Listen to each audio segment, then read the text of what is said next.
অন্যদিকে জলপাইগুড়িতে বালি চুরি রুখতে অভিযান। তিস্তা নদীর চর থেকে বালি চুরি।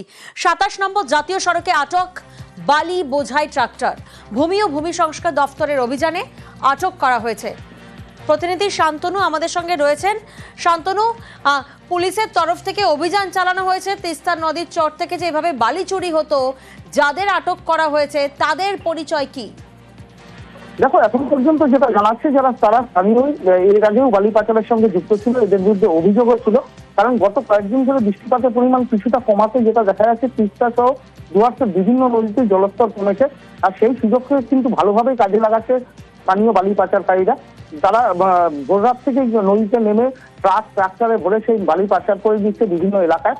সেরকমই খবর মারফত কিন্তু অভিযান শুরু করে দিয়েছে ভূমি রাজস্ব দপ্তর। একদিকে অভিযান চালাচ্ছে বিভিন্ন থানার পুলিশ, অন্যদিকে ভূমি রাজস্ব দপ্তর। এবং সেই অভিযানেই দেখা যাচ্ছে যে বেশ কয়েকটি ট্রাক্টর পালিয়ে গেলেও কিন্তু একটি ট্রাককে কিন্তু আটক করেছে ভূমি রাজস্ব আধিকারিক নিজে দাঁড়িয়ে থেকে। এবং সেই ট্রাক এবং ট্রাকের মালিকের বিরুদ্ধে এবং চালকের বিরুদ্ধে কিন্তু পদক্ষেপ করা হচ্ছে, যেটা ভূমি দপ্তর এবং পুলিশ যৌথভাবে যেটা জানিয়েছে। তারা কিন্তু এই অভিযান নিয়মিত চালাবেন এবং শুধু সকালবেলায় নয়, বিভিন্ন সময় কিন্তু এই অভিযান চলবে।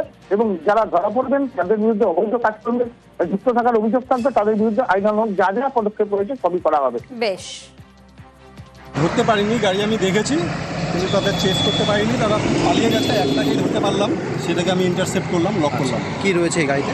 স্যান্ড আছে, রয়্যালটি আজকের রয়্যালটি নেই, গতকালে ছিল দেখলাম, কিন্তু আজকের কোনো রয়্যালটি নেই।